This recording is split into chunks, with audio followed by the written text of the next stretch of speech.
Ladies and gentlemen, welcome to episode 109 of the Friggin Nerds Podcast. I'm your host, Friggin Nerd Mario, alongside my companion, my best buddy.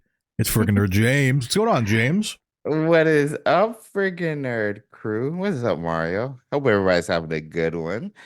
I'm excited to get into some of this nerdy news we got coming up for you guys. Oh, we got some crazy news this week. We got some Pokemon news, some PlayStation news, and a little bit of Harry Potter news. Before that, we gotta get into your favorite segment, guys. It's the Swear Jar.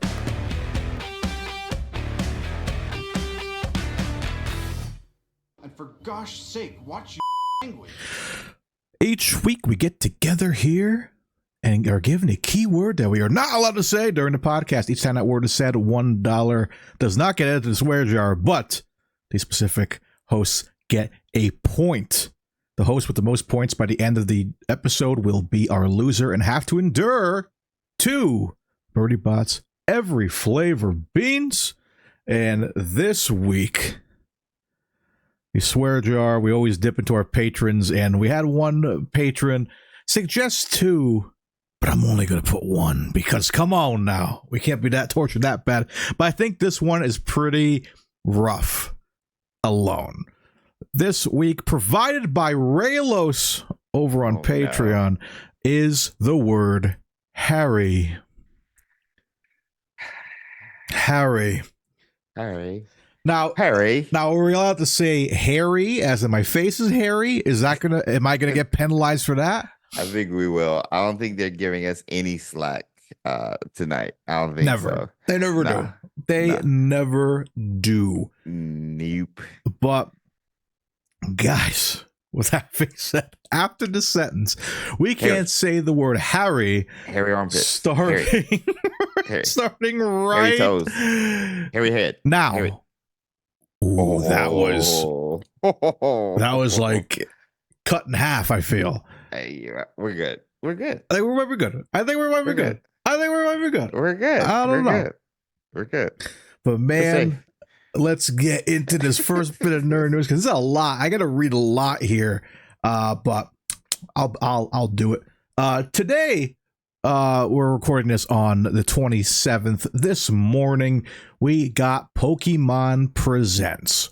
Pokemon Company just held its first Pokemon Presents event of the new year, lasting nearly 13 whole minutes, with news and information on the popular franchise for the foreseeable future. Here is everything announced during the February 2024 Pokemon Presents below.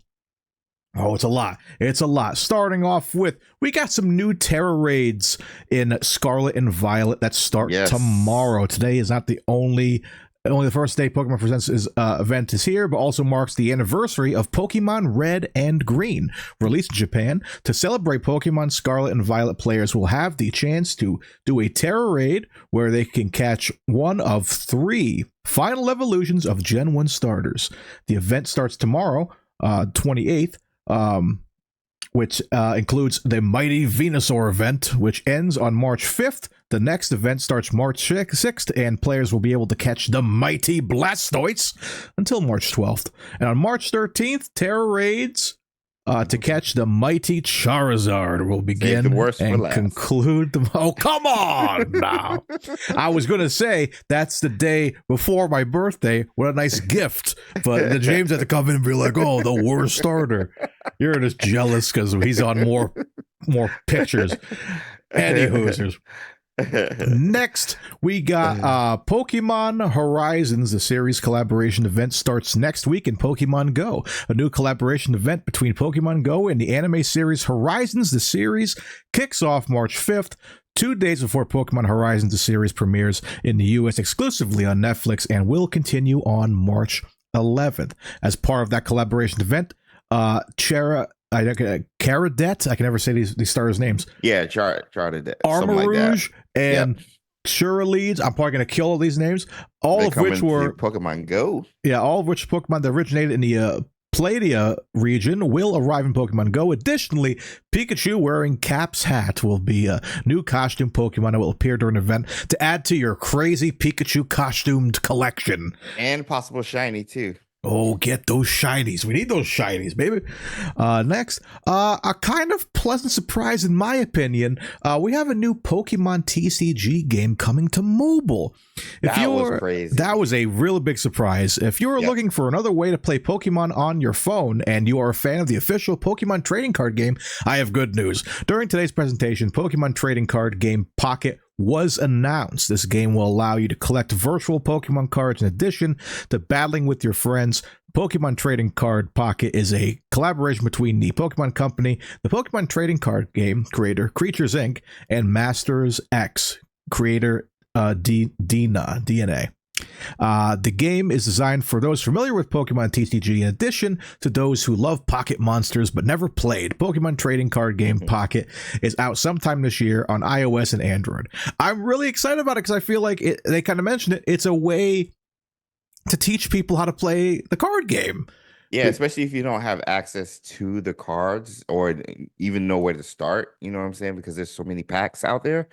This is a great option for sure. And I'm surprised it hasn't been a thing already. So kudos. Yeah, it's one of those things, like from what they showed on the trailer, kind of, and they mentioned after, you get 2 free packs a day. So it's not like really leaning on you to put money into it. I'm sure it will, but as all mobile games do, but it's going to be one of those things like people like, me, James, or Friggin Nerd Mike are going to be like, I need to open 20 packs. I need more cards.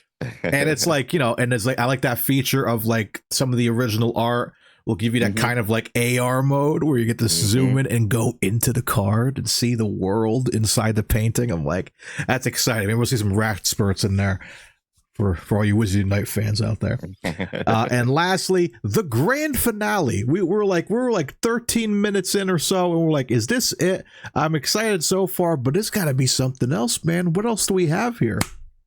Well, Nintendo did not disappoint. We have a new Pokemon Legends game coming out next year.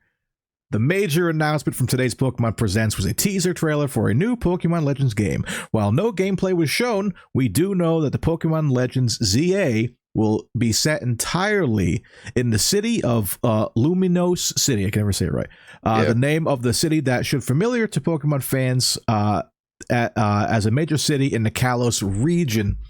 I've been talking to a lot of people about this today. I was checking out, shout out to Zoe Fleischer. She was reacting to this earlier today, and I was just like chit-chatting with people on Twitter and stuff. So yeah, if you haven't played Pokemon XY, you might not be familiar with this kind of situation where the region is, because there's this whole thing with like the Kalos War and stuff. So that's why I'm thinking, I guess this is like after the war. We're rebuilding the city and we're in this new city that's like a giant pizza pie, and it looks like that's going to be the whole game. It's going to be in this awesome city as it's being built. Yeah. It's I won't go down the Merlin rabbit hole with this game. Oh, let's do it. We need to. My gosh. You guys have no idea how huge this is. So, okay, first and foremost, Kalos Pokemon X and Y is the game that got me started in the competitive scene in Pokemon. Oh, really? This game, Pokemon X and Y, is the game that me and my friend, my best friend, started our annual holiday Christmas Pokemon battle. He's a Charizard fan, I'm a Blastoise fan, and we have battled every year since 2014.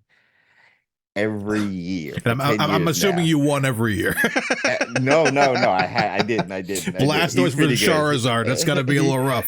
Blastoise had Solar Flare, not Solar Beam, which is a grass type. Oh, I won't get into specifics again. But this game means a lot to me. I found a lot of my favorite PokeTubers with this game. Shady, shout out to Shady Penguin. Shout out to A Drive, who I actually met at Wizards Unite of it. And this game means so much, but it hasn't been touched since. It hasn't done a remake. They haven't done anything. And so for them to announce it 10 years later, after it was originally released in 2014, I nostalgia overload. And so getting into the story, the new game, not Sword and Shield, Scarlet and Violet, hinted at this game coming out this year way early. A cat I watch, shout out to Game Boy Luke, had said we probably get a DLC for X and Y, or at least Luminos or Kalos, which is a region it's called, because there's an area in Area Zero in the top right that is not like shown at all. It's just an area, but it's blank. And so if everybody started looking at it and they're like, yo, that kind of looks like Kalos a little bit. And then once you get into the story in regards to Az and what happened to Kalos and where that crater came from and the Pokemon that created the crater and why you can't go to a certain part in Pokemon XY, it's crazy that they've been setting this up for years and nobody, unless you've been paying attention, have known about it. And so Pokemon is just, yeah, we got the Power World thing and that's a good game, but Pokemon just continues to show like, bro, we're here for a reason. We've been killing it this long for a reason. So yeah, the story is insane. The story is insane. And I cannot wait to get more about it because we're going back, like you said, to after the big event that happened, or war that caused everything. And now they're building up in these walls where Lumino City is. And we're seeing the origins of it. And we're getting Megas back. So, bro, it's so just with this 1 minute trailer, so much they said. Oh yeah, having the Mega Evolutions like icon was like Thanos at the end of the first Avengers movie. Like, whoa, we're here, we're getting Megas back. Because like, you know, shout out to VMAX. VMAX was fun. All the other, and then that was that goofy stuff that they were doing in Scarlet, which I still don't know what it's called, like sterilizing or whatever. That's whatever. But like, I'm here for this, man. Give me those Megas, man. I want to see those Mega Evolutions. I want to see some new Mega Evolutions. I want to see it all, man. I'm excited. Give me Mega Heracross. I think there was a Mega Heracross. We're getting new Megas. Give me some Mega stuff. But quick question here in the chat from Stargazer Tim. Okay, legit question here. Which would you recommend as a jumping on point for folks who have never gotten to Pokemon? Ease of access plus depth of play. Any suggestions, guys? Ease of access. I mean, you got the Nintendo Switch and you have 3 or 4 games. 5? Do they have the original ones on the Switch? Well, no, online? they have. Well, the closest thing you can get to originally is the Pokemon Let's Go Pikachu, which is like basically the Game Boy game. Yeah. But like, so one of the things I was hoping out of this direct, or what do you ever want to call it, I was hoping, and Leonhardt was like begging for it too. You got the Game Boy emulator on the damn thing. Give me all the games. Yeah, including XY or something, and you could play XY on your Switch and get prepped for this new game you just launched. Yeah. So, like, you know, it was that's that. If it was up to me, I would say if you can get your hands on a Game Boy or some kind of emulator, play either red or blue. Yeah. If you can't and have a Switch, like Mario said, maybe start with Let's Go Pikachu. Yeah, I think that's because you're kind of like, you know, you have your Kanto Pokemon. There's not like a million Pokemon to remember. That was before like the types got really crazy. It's very basic. It's like fire beat grass, grass beat water, and water beat fire, you know? And like now it's like just different types. So you might get confused on that. But then, you know, if you like that, then you work your way up to like Sword and Shield, and then your Scarlet, and then Legends of Arceus is a very different Pokemon game. Yeah. Even Which the mechanics in Let's Go Pikachu is completely different because they were trying to sync Pokemon Go with a main series Pokemon game, so that might throw people off. But I replayed it recently. Like I forgot that was a feature of like the catch up. It was like there was no battle. You just throw the ball like Pokemon Go. It was crazy. Yeah, but I would suggest trying to find an emulator and try to play the Red and Blue games.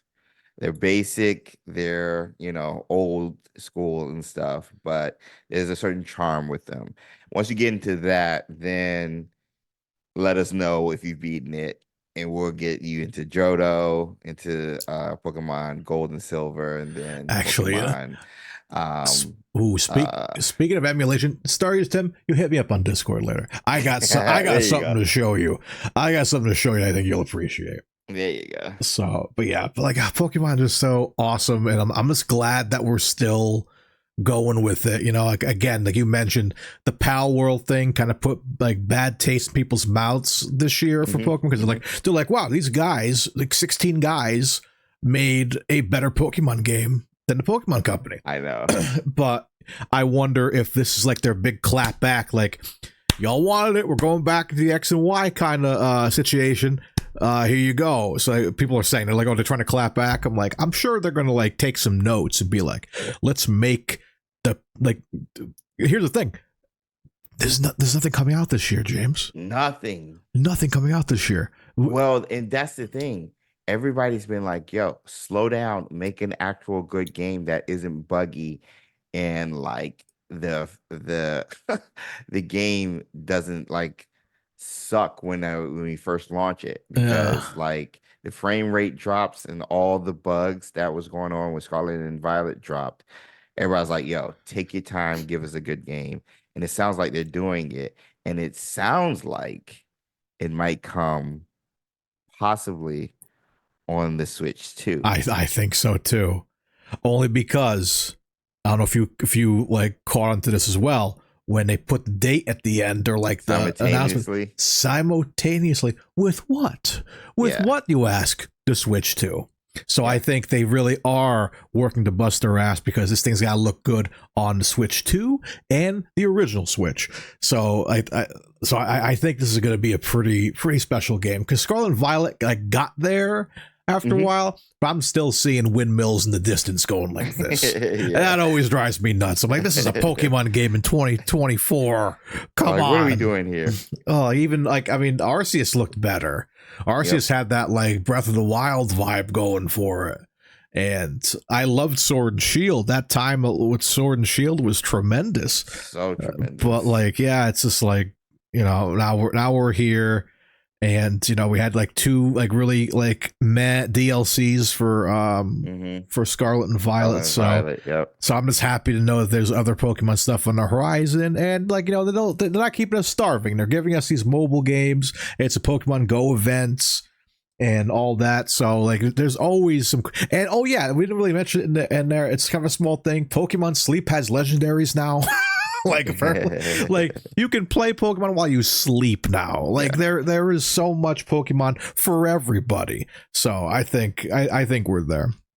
Stargazer in the chat says, still think we're going to hear the first confirmation of the Switch 2 or whatever it will be in March for a late 2024 release. You think we're getting it this year? Bold statement, because whoa, I'm wondering because like I thought they pushed it back. Because this game's got to be like a day one Switch game, right? Switch 2 game, right? Yeah. So it's Pokemon. Zoe who's looking at these dates too, and it kind of perked my ears up. A good amount of Pokemon games drop in November. So I'm speculating. Well, we got Legends Arceus in March, I think, right? January. Because we had BDSP. Brilliant Diamond and Shining Pearl. True, yeah. In November, and then we got Legends Arceus, I think, in January. Yeah, so if the Legends games are coming out then that's cool. But like, I wonder if the Switch 2 is ready, will they? By that time. I mean, November would be the way to go, I guess, because you're gearing up for the holiday season.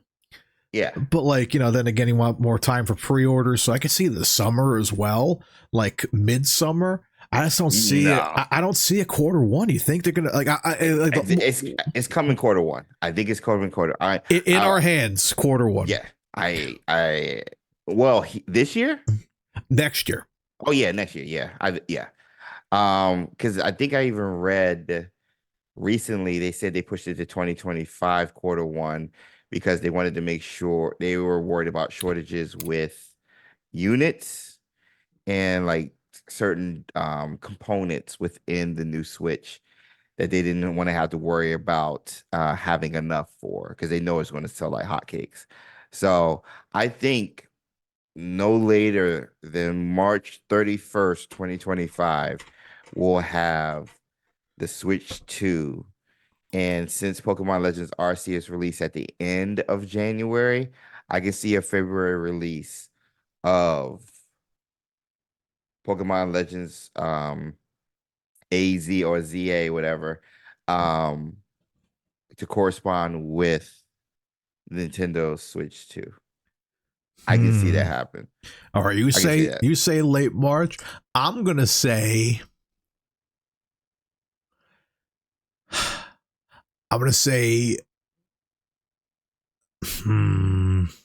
That's my cutoff time, late March. Cutoff. I think my cutoff is like September 29th. What? Yeah, I don't see it being in our hands the first half of next year. Whoa. If it cool. I mean, that'd be awesome. Like I will tease it and saying it's gonna be late forever, just have it come early. But I don't think it's gonna come, especially with, we'll talk about later, just the state of the gaming world with developers and whatnot. I like and new hardware is a big thing. Oh yeah, especially the PlayStation. The PS5 was like impossible to get. Yeah. And I'm not sure how, I think it's pretty normal now, but like, Switch too, Nintendo, it's almost like a rare entity now to have like anything Nintendo, because it's like, they're pretty long life cycles. Mm-hmm. So now that we're finally seeing the end of the first Switch and we're moving on, it's like kind of scary. It's like, is it going to be great? Is it going to be $1 bazillion? Is it, going to suit my needs? Rita says time to start saving. Rainier says there's never been a Pokemon game at a new Nintendo hardware launch. Was Pikachu not? Let's Go Pikachu not on day one? No, I think the Switch was already out. I'm trying to think what was day one for Switch. I remember there was like no games for the longest time. I know. I'm trying to think what was like the first. Maybe like Smash. Maybe. When I bought my Switch for the first time, I got in a bundle and I got Smash. Then I bought Hey You, Let's Go Pikachu. I keep saying Hey You Pikachu from the N64. So I can't remember what was like day one for Switch. Let me look it up. Yeah, Switch launch titles, according to IGN, confirmed day one titles. 1-2 Switch, Just Dance, The Legend of Zelda, Breath of the Wild. That was the big one. Oh yeah, Odyssey, Kart Deluxe. Has a couple here. Yeah. But there was not a lot. You either were like Mario guy or Zelda guy. You were just like, but yeah, that's what it was. Breath of the Wild. So, geez, what a time to be alive. Yeah. How long between launch and Breath of the Wild? That's a great question. The reason I say early, again, the reason I say Q1 2025 was because it was going to come out 2024. And Nintendo said they pushed it. They pushed it back. So if they pushed it back a year, if it's like late 2024 or 2025, or at least like Q3 2025, that would have been like almost a year pushback. And I don't know. It seemed like they were ready for it. The rumors were there, ready for 2024. So I'm like, if they push them back, they usually do no more than 4 months, give or take, depending on if it's a game or a console. So yeah, that's why I'm saying quarter 1. And if it might not correspond with the hardware release, but it's definitely going to be close, I think, in regards to Pokemon Legends ZA, I mean. I think it'd be a good sell because if you're like trying to create this like, giant world and you want to look better like your last games, then Yep. yeah, it's got to be a day one title, I think. But who knows? Who knows? We're hoping for a great showcase in general. Some fun stuff to check out this coming year. Can't wait for it. Moving on to a little bit of sadder gaming news. I kind of alluded to this, but I just felt like it was kind of important to talk about. Between me and you, at least, James, I know we're both kind of PlayStation heads. Yeah. And all that. So I kind of alluded to this in your chat as well. I know Steph was talking about it. PlayStation announced laying off 900 people across Insomniac, Naughty Dog, Guerrilla, and more, and closing the London studio. Sony Interactive Entertainment has announced layoffs at various PlayStation first-party studios, including Insomniac Games, Marvel Spider-Man, Naughty Dog, The Last of Us Part 2, Guerrilla Games, guys behind Horizon Forbidden West, and Firespray. It is also closing London Studio, the team behind PlayStation VR's Blood and Truth and VR Worlds. In a statement released by head of PlayStation Studios Herman Hulse, he seems to cite overgrowth as the reason for layoffs. PlayStation's technology, creative, and support teams are also affected by these layoffs, according to Hulst. He writes, these are in addition to some smaller reductions in other teams across PlayStation Studios. These layoffs will result in a 8% reduction of staff, or around 900 people losing their jobs.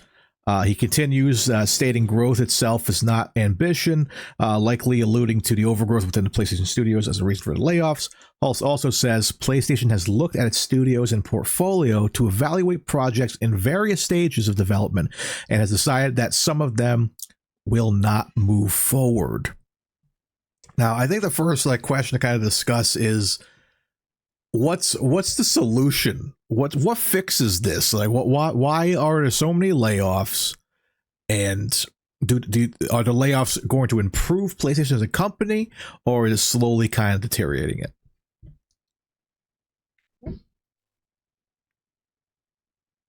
So I've been listening to a couple of cats who are in the know more than I am when it comes to these type of news in the gaming industry, but particularly why.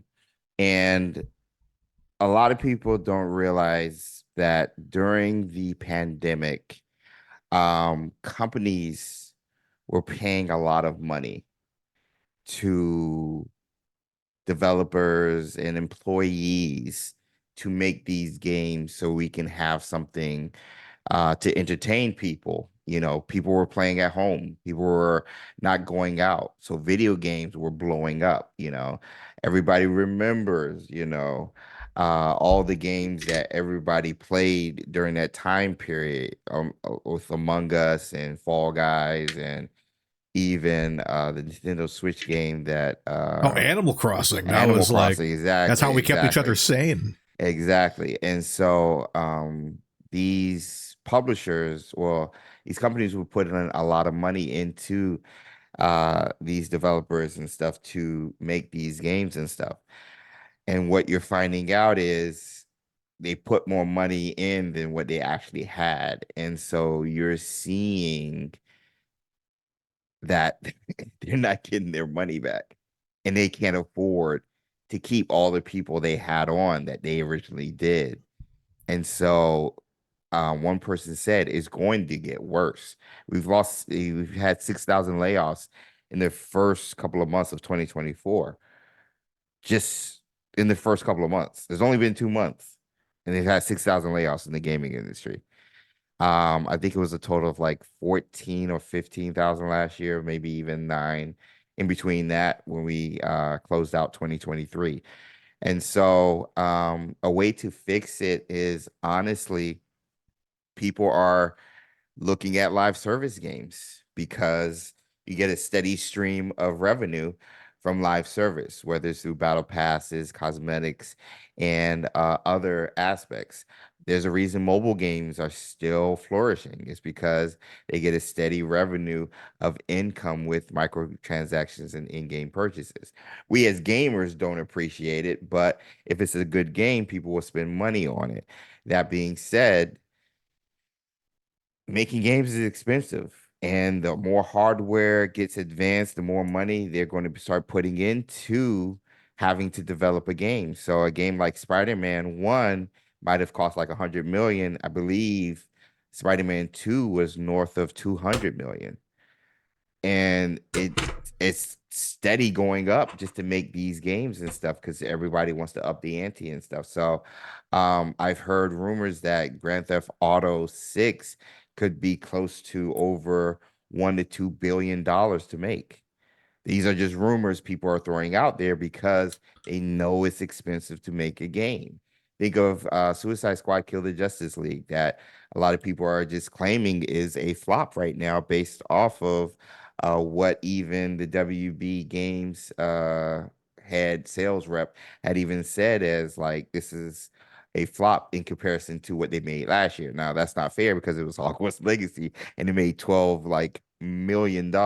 It sold 12 million units in the first 3 weeks, but it's kind of hard to make games right now. And live service games, yes, you can make money off of it, but if it's not good, then nobody's going to do it. And you're competing with other live service games that have been here already. Fortnite, Call of Duty, just to name a few. And so Rocksteady is going to be in trouble.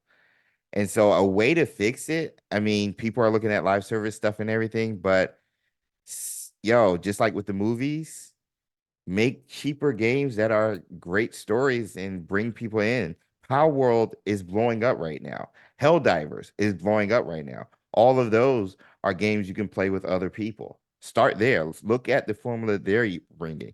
Look at what people want to play and spend time playing. If you can focus on that and not rely on what you think we want, but literally looking at what we're buying and purchasing and picking up, I think that's a good place to start. So what about you? Yeah, with me, it's like the way I looked at it, especially with, what we're reading here with, all these studios getting layoffs, and then the big thing being London shutting down their doors. And for those who don't know, the London studio was working on a lot of the VR stuff.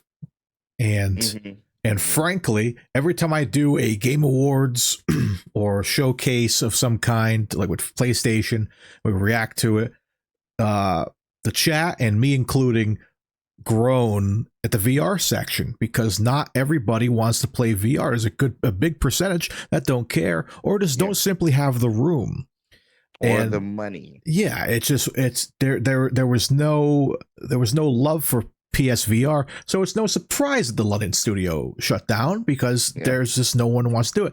I look at this as like the Disney situation we had last year of it going downhill and Bob Iger having to be Superman or Spider-Man, I love them both, and saving the day, but also have to lay off people and say, okay, let's look at this and kind of slow down. So I think it's more of a idea of the comparison of quantity and quality. Yeah, I think they're trying to do too much. I always mention that PlayStation is a kind of boutique console with very special, types of games, which are eventually going to be merging onto Xbox and stuff that we talked about a couple weeks ago. Yeah. But yeah, I think it's a situation of just trying to bring quality back into games because, again, look how many flops you kind of talk about nowadays and all that. So I think like the MCU that we complain about every week, we need to start thinking about the quality that we used to have and not the quantity, and dropping all these different titles. Like I can remember from what I remember, all the VR titles are all horror games, and me and you don't like horror games. So we're not going to play your VR game because we don't like that. Exactly. I'll easily do a Quidditch like VR or like a Harry Potter or Hogwarts Legacy VR would be insane. Like that's cool, but you guys aren't making titles that we enjoy, and I think that's why you're kind of losing a lot of heads here, because you're not making the money that you used to. Stefe, with a good point. We as consumers need to own our part of that as well. If we demand a supply, consumers as a whole are extremely demanding and often want unreasonable or unrealistic things that cost more than it should. So I'm of two minds on that. Yeah, we as consumers do play a part in that. I think it's more so in original gaming. So what I mean by original gaming, original IPs or new IPs. The reason we keep getting the same stuff is because the other stuff works. And with layoffs like this and money starting to be tight, you can't take as many risks anymore, i.e. Rocksteady with Suicide Squad, Kill the Justice League. So I think that's where we play our part. In regards to demanding, I don't agree as much, because Baldur's Gate 3 won everything. And that's a turn-based game that not a lot of people are into, but the story is there and the overall just immersion is there, that a lot of people who weren't into D&D or into turn-based games bought it and played it because it did something nobody expected. So if you want, I think, giving us a title we know, but then doing something that we wasn't expecting, I think is a way to try new stuff while also giving us something we know that people are going to buy and know that we want. Like even Zelda Tears of the Kingdom. You thought like, hey, it's going to be more of a Breath of the Wild, and it completely changed everything also. So I think you could start there with giving us titles that we know we're going to buy, but trying new things with those titles. And then if it works, start building off of that with a style of gameplay or mechanics that you introduce. And if it doesn't, go back to the drawing board and start over. But it's hard to blame it on the consumers, especially with everything is getting tighter now. We don't have as much money as we used to. Inflation is a thing. And so it's kind of hard to blame consumers, honestly, in my opinion. Yeah, exactly. Like we just talked about the Switch too. Like how many of us are actually going to have that, Yeah. unless us as content creators like weasel our way in and be like, can we get an advanced copy of hardware to dev kit or something? But yeah, it's like no one's gonna afford it. And games are so expensive now. $70 $70 for a game. I was like, the last few games I've played are either on Game Pass or given to me as a code or something. You know what I mean? It's just like they are expensive, because you look at it, I'm like, oh man, yeah, like I would love to play, Suicide Squad, but I watched you play it for a few weeks, and I thought it looked fun. Looked like you were having fun. I think it's a very fun game, but I don't think it's a $70 game. It's not. It's or $100 game if you got it 3 days early. Yeah, access. Imagine that. Like you paid $100 to and like then the day one, like you can't get online. That's right. Yeah, it was a mess. Oh man, yeah, and and now I know Skull and Bones just kind of has that half and half kind of thing too, where it's like it's cool, it's not, but so yes, it's some of these games again, like it's like they're not worth $70. Like I'll play a Suicide Squad for $40, or something like that. I'll play a whatever, something like a GTA 6, $70, sure, maybe $80 at that point. You know what I mean? They're talking about more, but yeah, it's like I mean, once it gets $100, man, I don't know. That's gonna flatline the gaming community, I think, because like, who's gonna $100? I have to really make a like serious like thought in my head to spend $100 on anything. I go grocery shopping, I look at $100. I'm like, am I not hungry? Do I need all these eggs? Do I need all Exactly. these frozen quesadillas? You know, so it's like, imagine, like, man, we'd be screwed trying to cover games that, like, if we can't get codes to them, then we're like, oh shit, I got to dish out $100. Yeah. That's like my rent or something. Yeah. Like that's insanity. It's crazy. Like, yeah, it's life happens, man. And like, I think that's why Game Pass is going to eventually be the future Mm. because you get that subscription-based plan and you get to play a lot of day one games like immediately. The only thing with Game Pass is PC. PC parts are still expensive to play the game effectively. And if you don't know what you're doing, getting a PC and PC gaming can be daunting at times. And so a lot of people reason they like consoles is because it's easy access and it's you can just hop in the game, plug it in, and go from there. So even though subscription based, I think with Game Pass is going to be the future and might help with cost. PlayStation isn't slowing down when it comes to their consoles. Neither is Nintendo. And so it's going to be interesting to see which one of these other console wars is going to win out and go with the subscription-based idea as well. Mm. Yeah, I think it's the way it's gotta be the way to the future. It's like they'll be like their Netflix, you know, just like any game, go back to, you know, PlayStation's kind of trying to implement that.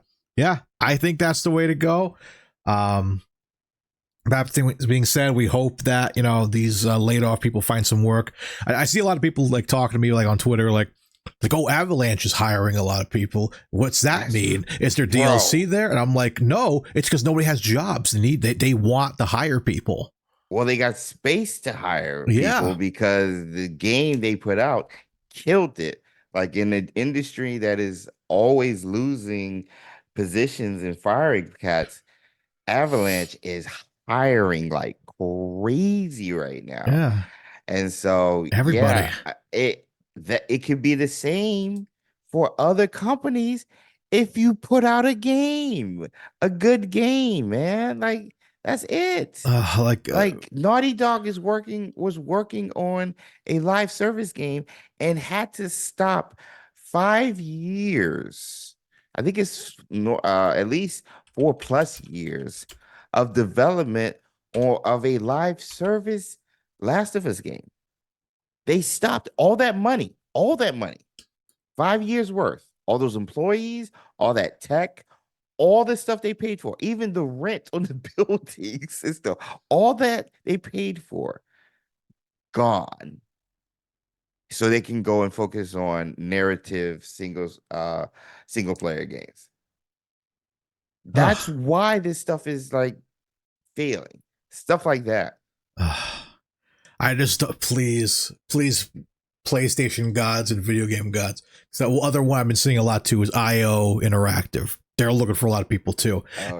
But the game they're trying to sell them to come work on is Project 007. And I'm like, please, if I could, I wish I could. I looked at some of the jobs, I'm like, I probably can't do any of this, but I can tell you some James Bond trivia and help you make a good game. But like, other than that, it's like, yeah, like I'm scared for the future because I'm like, there's like, you know, we had this hint of him saying it here, the head of PlayStation. There's games he's looking at in the portfolio that like we're probably not going to move forward with. There's probably going to be games that we never even knew about that are not going to exist anymore. Yep. A freaking proper X-Men game where I can play as Cyclops or something, you know, like who knows? But again, shout out to those workers. We hope you guys find some work. I want to see you guys in the credits again, man. Come on, back. Seriously, we need to like, hey, hire Mario, and then Avalanche hired me for storyboards, and we're there. Let's go. Me and James will single-handedly save the video game world. Just hire us. We're here for you guys. Please. We're a wealth of knowledge. We're here. Use our minds. Yes. Stories. No development stuff. Yeah. We don't know no development stuff. Technical stuff. Yeah, I got that. All right, but anyways, moving on to probably the piece of news everyone wants to talk about in our community. I gotta be careful not to say the word, but a new H. Potter TV series is aiming for a 2026 debut on HBO Max, baby. The Potter TV series is moving forward with Warner Brothers Discovery now targeting a 2026 debut for the high-profile project. Date was revealed Friday morning by David Zaslav on the company's fourth quarter earnings call. Quote, we've not been shy about our excitement around Potter, he said, discussing WBD's franchise strategy. The last film was made more than a dozen years ago. It's been a while since the Deathly House was what year? Part 2? 2012? That sounds about right. Yeah, right. Oh my God. That's insane to think about. Because I remember as a kid going to see Sorcerer's Stone when I was like in elementary school or something. What year did that come out? Stargazer says book was 2007, so 2011. 2011. Gracious, we're so old. But anyways, let's see. Zaslav also said that he met just a few weeks ago with Potter creator J.K. Rowling in London. I was in London a few weeks ago with Casey Bloys, Channing Duggery, and we spent some real time with J.K. and her team, he said. Both sides are thrilled to be reigniting this franchise. Our conversations were great, and we could be more excited about what's ahead. We can't wait to share a decade of new stories with fans around the world on Max. We're getting a 10-year plan. Yep. Implemented. We're going for it. We're going for every single book, every single year. So obviously on our toes here. Like this is probably the most exciting news for us ever since the last Fantastic Beasts trailer, and then we got disappointed. But like just the excitement here is overloading. So it shows. So 2026 debut. Do you think we're casted? Are we casted? No. I've been following the news. So right now, they are still working on showrunners. Ooh.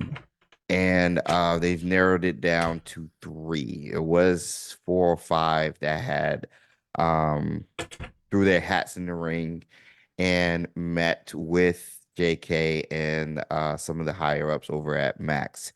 And they pitched their ideas for the show. Today, or even yesterday, they announced they're down to 3. But Max is going full-blown Wizarding World new Potter series. And Retro shared shout out to Retro Recateur, shared a trailer. Oh yeah. For Max. I'm gonna pull that up actually. Yeah, for Max that hypes all their shows and stuff that they have up there on the platform. But it starts with a Hedwig flying through looks to be a city and landing on a actor who looks like young Potter. And I'm like, oh, they're going full blown. So I don't think they have a cast yet because they're still waiting on the showrunners and don't even know like the direction they want to go in regards to the writing. And they said once they get all that done, they're going to start going and reaching out to the cats who do the auditions and everything, and the agencies that bring in the talent, and go from there. So it's moving pretty fast because we've been getting news daily about this Potter series, like daily about what's going on. And Max Zaslav and even the head content guy over at Max is like, bro, like we're going all in. So 10 years, 7 books. I'm here for it. I'm here for it. Yeah, it's gonna be so fun. Doing that math in my head was like, okay, yeah, we're 10 years, but 7 books, so 7 years. Yeah. So that makes me wonder, like, what other stories are we going to see? Are we going to have a special episode of Snake and Lily as a flashback, like their lives in school? Are we going to visit the me and Lee were kind of talking about this in the car the other day, the tragic backstory of Tom Riddle, like his parents, like there's a deep lore there with, you know, that history and so on and so forth. I hope, you know, number one, they're faithful to the books that we like here, and we get, because I'm telling you, man, I still love Half-Blood Prince, but man, the opening of Half-Blood Prince in the book is a banger. I could like see, I could like visualize the actors in my head watching the scene, and then you hit that scene of like it's the Prime Minister and the Minister of Magic comes through and stuff. And it's like a big talk there. And I'm like, that's your cold open, and boom, da, da, da, da, da, da, you know, it's just like I think this was built for television. Like the movies are great, but this is going to be built for television because you have such a huge universe. There's so much more that the movies left out. Like the fact that you don't have Peeves at all in the movies. Like, there's so many little things. You don't even have Voldemort's backstory, like you talked about. Yeah. At all. They cut that completely, which added to just the lore and the overall oomph that is why Voldemort who he is. Like, yeah, there's so much they left out. And I think with this series, that's why I'm excited about this series. And I know a lot of people are like, well, why? It feels like a cash grab. It's too soon and everything. And honestly, I can see why people would say that. And I would agree also. But yes, it's a cash grab because they just bought WB. Discovery bought WB. And they're still like trying to make up for that and trying to be viable and trying to get a revenue stream consistently where they're not in the negative. And Max turned out to do good last quarter, and they hope to continue that with the announcement of a Potter TV series. And so, yeah, this feels right. But if JK's on board, in regards to just making sure it's adapted correctly, I'm down. And what's so exciting is if this works, now we can get a Marauder's story. Now we can get a Founder's story. Now we can get just a Riddle background. Like, preach it, James. We can get those if this is successful. Just like with Hogwarts Legacy. You had to start with Legacy before you started going off and doing other things because it has to focus on Hogwarts. Yes, I would love to have another school game or one where we're adults and working in the ministry. I would love to have all of that. But you have to start with something that people want and that the general audience will go and recognize. Just like I said with the games. Give us something that we recognize and try something new within that property before you branch out. So it's not as big as a risk. That's what they're doing here. It just makes financial and content creating sense. Like, I'm taking a risk expanding from the Wizarding World because all those 23,000 subscribers I have are there for Wizarding World. And so it's a risk for me doing what I'm doing right now. Just like it would be a risk for WB if they didn't focus on doing another Potter series because they failed with Fantastic Beasts. So they have to do it. But yeah, Slaughtered Hill in the chat. I don't know how I'm gonna feel about anyone playing Snape other than my man. I think that's one thing I'm kind of like nervous about because, like any kind of like character, you know, you're always going to be attached to that actor. Yeah. If I see another Iron Man, you're gonna be like, man, remember RDJ? What a tremendous guy, you know. And so, like, yeah, I'm curious to see how these new versions of these characters are going to really come off. Like, it's going to be so weird to see a new Dumbledore. You know, it's going to be so weird to see a different Snape. I can think of a million people that would kill it, but I hope to see some fresh faces. Yes, and exactly. Because like if we're doing 10 years, we're following these kids for 10 years. Exactly. That's going to be the coolest thing to see. Like we saw Daniel grow up with these cats. Yep. So it's like it's bound to be really freaking cool. I think it's going to be some awesome stuff. And the thing is also, because I noticed in chat, like we were talking about the characters and stuff. This is going to be a Potter series for my kids. This is something they're going to grow up with, like we did with the original movies with Radcliffe, Emma, and Rupert Grant, whatever his last name. I forgot Ron's name. Those are our characters. Alan Rickman, Gary Oldman, all those guys. Those like Bellatrix, Helena Bonham Carter. Those are our actors. Yes, there's a connection there, and we feel like they're perfectly cast, and they are. But that's not necessarily my kids. Just like the prequels is our era. For a Rita or Stargazer, the original trilogy is their era. And for my kids, the sequel trilogy might be their era or something further down the line. There's generations for this. And so I think if we just find where we fit in and allow this to be somebody else's, I think this will grow like so big because it's a story that spans generations because it connects to everybody. So I don't even look at it as my series. I look at it as my kids or somebody else's series. And I still have mines with Alan Rickman, all these guys from the movies. That's mines. That's always going to be ours because we grew up with them and saw what the movies did and made the magic real.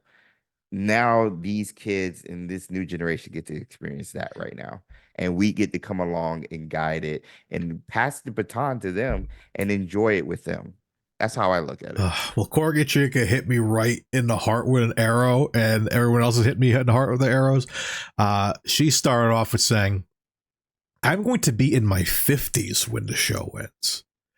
We're going to be so old when Harry Potter ends for the second time. Yeah, I'll be right there with her. We're going to be those Harry Potters in the train station with Albus. We're going to be like passing their kids. They're like, hey, you got this kid on the train. Oh man, like that's going to be so weird, like to see. We're going to be so old. Right. We're going to go look back on this. If it comes out in 2026, that's what they said the release date. Right. So 2036. So I'll be 51.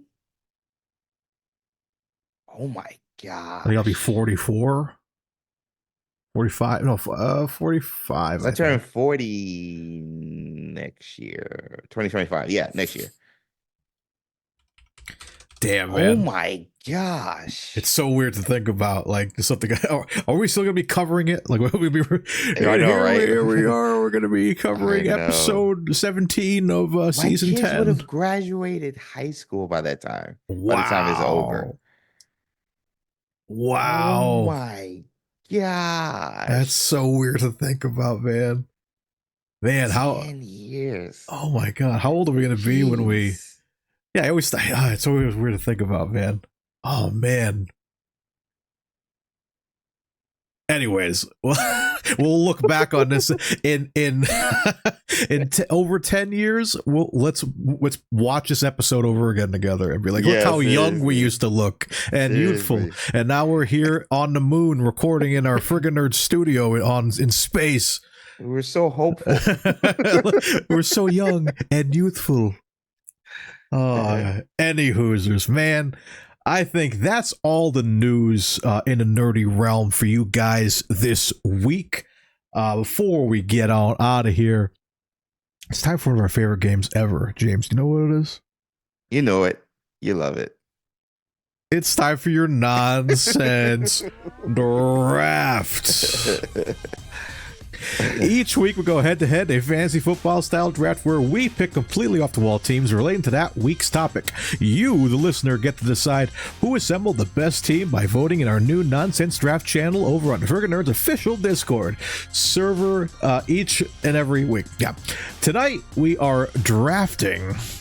Since we're kind of talking about reboots in to the televised way, I thought it'd be fun instead of movies to talk about TV shows that deserve a reboot. Ooh. I'm sure there'll be some spicy takes here. I'm sure it'll be. But while we're thinking about that, let's go back to 1 week ago. We drafted movies that would be better as musicals, and we were joined by my lovely wife, Lee, last week, so it made it a little bit more intense of a fight this week. So, first we have me with Madam Web, The Goonies, The Godfather, Godzilla X Kong, Goldfinger, and Half-Blood Prince.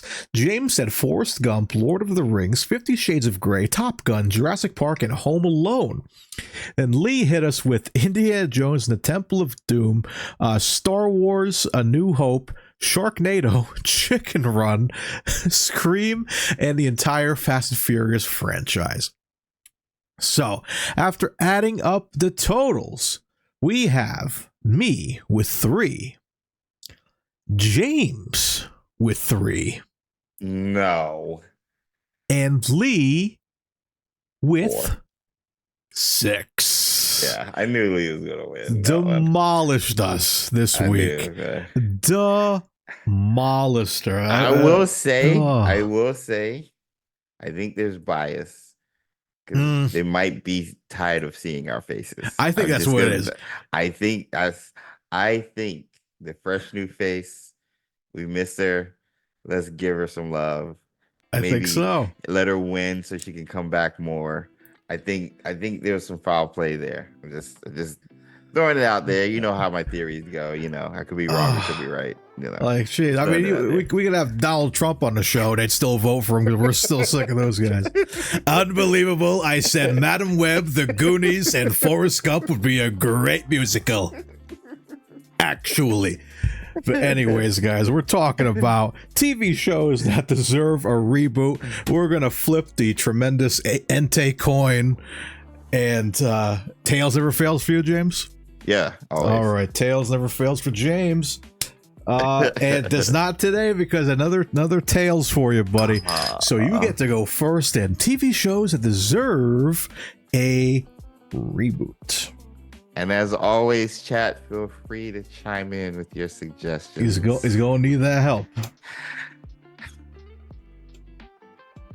I don't know, man. Like some of my favorite ones, I don't think like cats would be into. You never know. Then you're like, okay, I'll try to go for the popular one that like I know people have watched. You know what I'm saying? Like it's always that heart mind scenario when making these draft picks and everything because yeah. Because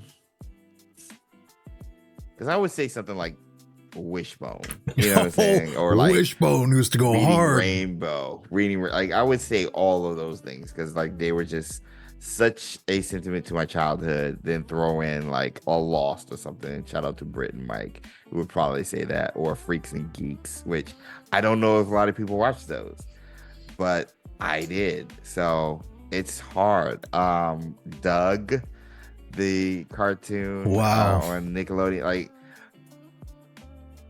to me those like so I don't know. Are we doing animated also? Yeah, anything. Give me a Batman Beyond reboot, whatever. Yeah.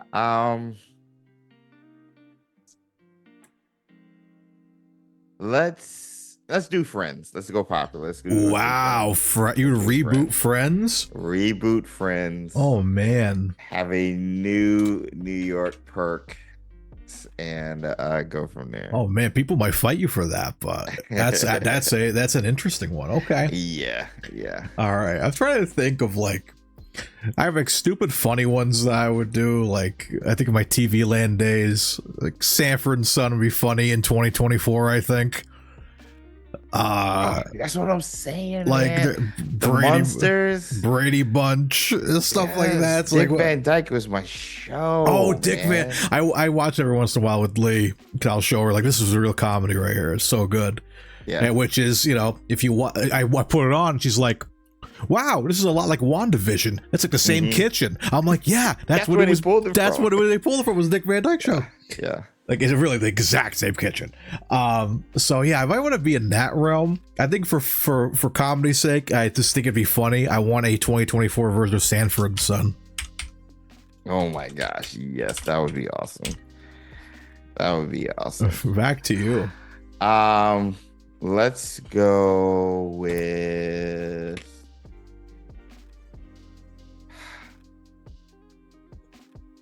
I'm overthinking it. They rebooted Fresh Prince. That's right. Crap. I never got to watch it either. I heard it was really good. Yeah, I heard mixed on I think they called it Bel Air. This is just Bel Air. Yeah, I think it's called it Bel Air. I watch Survivor, but that's still going on. Oh yeah, that's still rolling. Because you got the I don't know, man. They rebooted Dragon Ball Z, Gundam Wing. So none of the anime stuff I used to watch on Toonami. Oh, really. what was that? Was it called Zoids? Where they had like the giant like lion mechs. That's Zoids. Oh, or no, Zords. No. That was Zords were like that's like a Megazord from Power Rangers. Yeah, from Power Rangers. No, it was called what's the? Let's see. It was like 3D animated kind of. What was it called? I thought it was Zoids. Yeah, it's Zoids. Is it? Yeah. Let me get a picture of it so you can see what it looks like. I'm thinking of something else then. Yeah, Voltron. I'm thinking Voltron. Oh, it's kind of like, yeah, but these were like tigers. Oh, okay. They're like these tiger mechs and stuff. I used to go crazy for Zoids, and that stopped being a thing. Yeah. Zoids. Who said Ronin Warriors? What? Oh my gosh. Raylos. I love you. Ronin Warriors was so... You know what? I'm going to lose. So I'm not going to get any votes from anybody. I'm putting Ronin Warriors up there. That's going to replace my friend's thing. And then I'm going Reading Rainbow. Shout out to LeVar Burton. Those are my two right there. Woo! So Ronin Warriors and Reading Rainbow. Yep. Those are hard choices. I think those are great choices. Yeah, I'm going to lose, but I already got my three, so this is going to be fast. Be fast. You're going through. Okay. Yeah, I already know mine. All right, so my next two, let's see. I'm trying to think of, I think so. It's a perfect show, but I just want to see what it would be like again in 2024. I'm gonna say Seinfeld. Like what's a show about nothing in these times? I want to see the COVID episode of Seinfeld. You know what I mean? Yeah, that was what's his name? The actual writer of the show. He has his own show. Oh, Curb Your Enthusiasm. Larry David. Yeah. So yeah, I gotta catch up on that because that's a tremendous show as well. And then for my other one,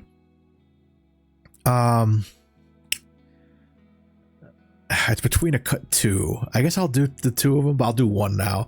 I'm gonna say I want a Dukes of Hazzard reboot. I know it's like controversial with like the Confederate flag and stuff on the car, but I just, as a kid, so many cool memories of watching that car jump over shit, man. It was like, what a cool show. So maybe make it a little, maybe put an American flag on the General Lee or something. It wouldn't make any sense, but I want to see a new Dukes of Hazzard as well. I love it. That's a good one. I'm going to Cosby Show. Yo, ooh, bro. Who would you cast as Heathcliff Huxtable? Yeah, obviously you got to get rid of Bill. Yeah. Honestly, I'd go. Denzel would be amazing. Denzel would be so good. Denzel would be an amazing Heathcliff Huxtable. Oh, imagine that trailer. What's your name? Heathcliff Huxtable. Yo. Oh man. Yeah, so we're rebooting the Cosby Show. And because that show just changed, like every African American family watched that show. You didn't have black doctors, you didn't have a black family with a wife being a lawyer with kids and stuff like that successful. Yeah, I'm going to Cosby Show. We need more of that now, more than ever. So I'm going Cosby Show, and then I'm going to go Different World, the spinoff off of that. Elman College, made up HBCU college. Great show. My flip up glasses got the inspiration from there. Dwayne Wayne. Yep. Yeah. A Different World. Spin off from the Cosby Show. Different World. Yep. Let's go. All right. I'm on to my number 4 and 5. Actually, I got a really good idea from Slitherwind. I'm going to take Slitherwind's pick here. We're getting X-Men 97. Give me like Spider-Man 99 or something, man. I want Spider-Man animated series reboot, but make it a continuation of the old show. Someone's to say Spider-Man 99. Oh my gosh. That's a good one. Because that's when it ended, right? Was it 99? Yeah. So that's perfect. I wanted to go with like Batman, but I was like, you can't replace Kevin Conroy. Yeah, I was like, I can't do anything Batman. It's tough. Yeah. And then for my other pick, where do I go from here? Yeah, because part of me wants to like reboot all the superhero shows, but they're already doing it, so I don't need to do that. Yeah, they're already redoing the superhero ones. So I think I'll also reboot. I think it'd be badass to do the A-Team again. I really did an A-Team movie with Liam Neeson, which was like ridiculous, and Bradley Cooper. But I want to see another A-Team TV show because A-Team was badass. That's a good one. Well, this is your last one. I was gonna say the Wonder Years, but they rebooted that too. Yeah, didn't they? Yeah, I was gonna say with what's his name? Didn't they do it with Brody? The actor. It's based so. Off of him. Wait, hold on. I gotta double check now. I think they rebooted the Wonder Years. Yep, it's a reboot. Yeah. Yeah, it's based off of what's his name? Story. But yeah, it's an African American family. I love the Wonder Years. I had a massive crush on what's her name? Oh, Winnie Cooper. Yeah. She's never aged. Crush. And didn't they do a reboot of Boy Meets World also? Yeah, Girl Meets World. Gosh. And Full House.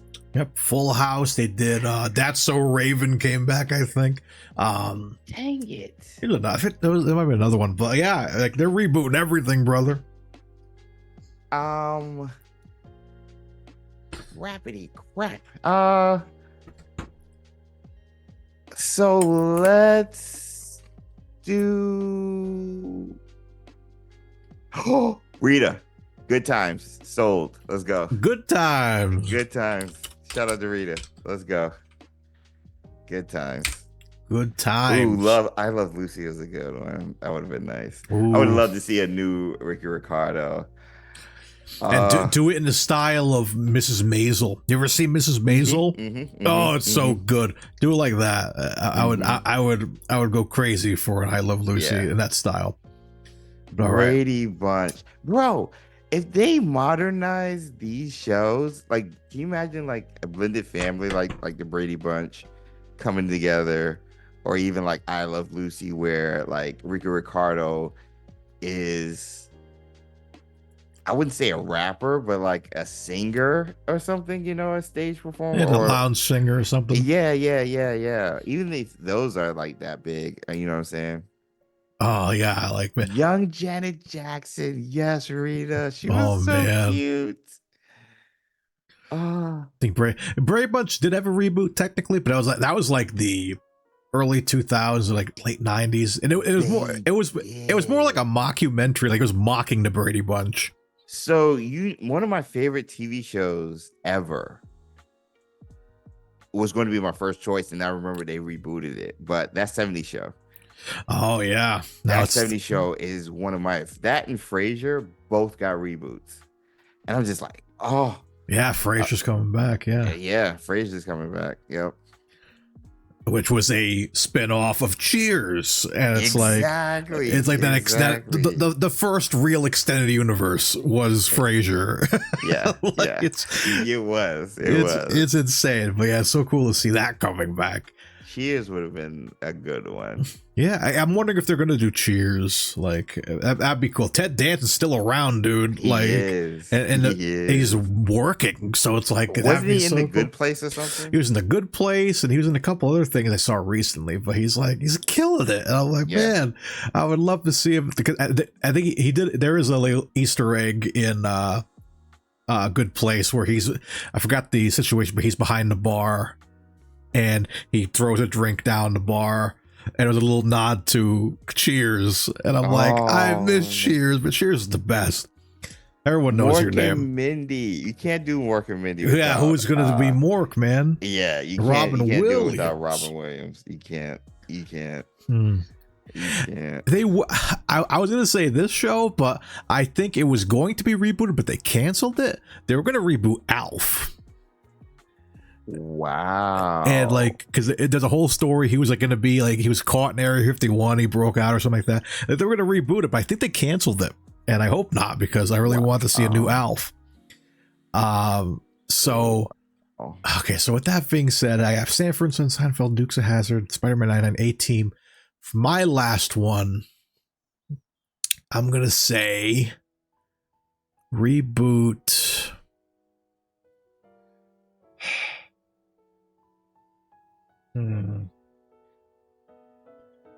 There's so many good ones. Yeah, man. So many good ones. I want to see. Oh, what do I want to see?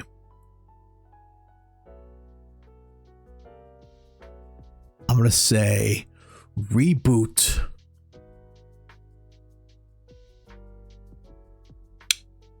No, maybe not.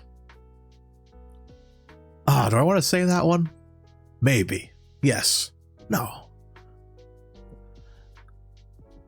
I think they're rebooting Twilight Zone. That's right. Yeah, they're doing that. What's his name? Get Out. The director. I think they're rebooting that one. Twilight Zone would be interesting though.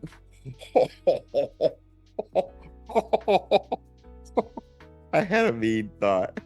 Oh no, hit me with it. A mean thought from James. I gotta hear this. Oh my gosh. You gotta say it now. Reboot all of MCU Disney Plus.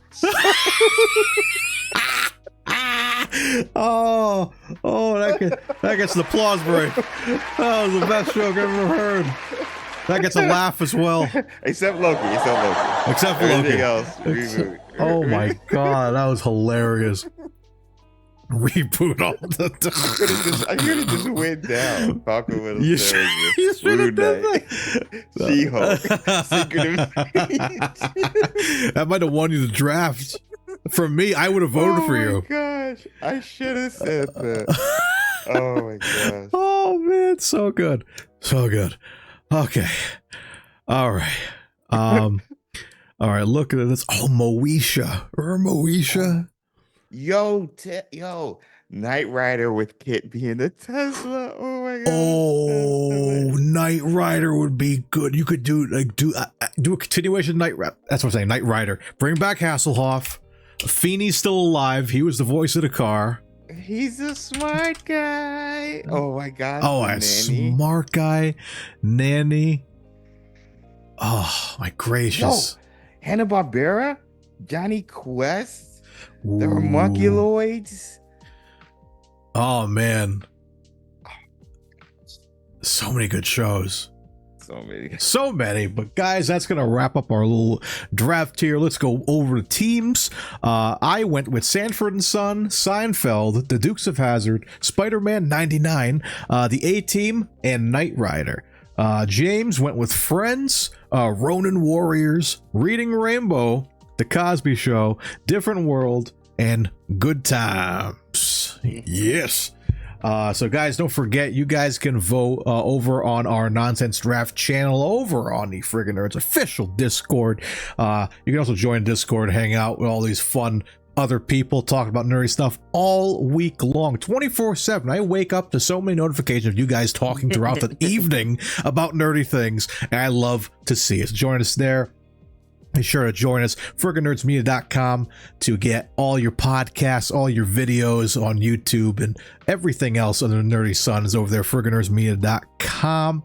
And of course, check out your boy James at Expecto Go, bringing you the latest and greatest in all things video game and Hogwarts Legacy news. But with that being said, guys, thank you for joining us this week on the Friggin Nerds Podcast. Until next week, I've been Friggin Nerd Mario. Friggin Nerd James. And as always, folks, stay Stay friggin' friggin' nerdy.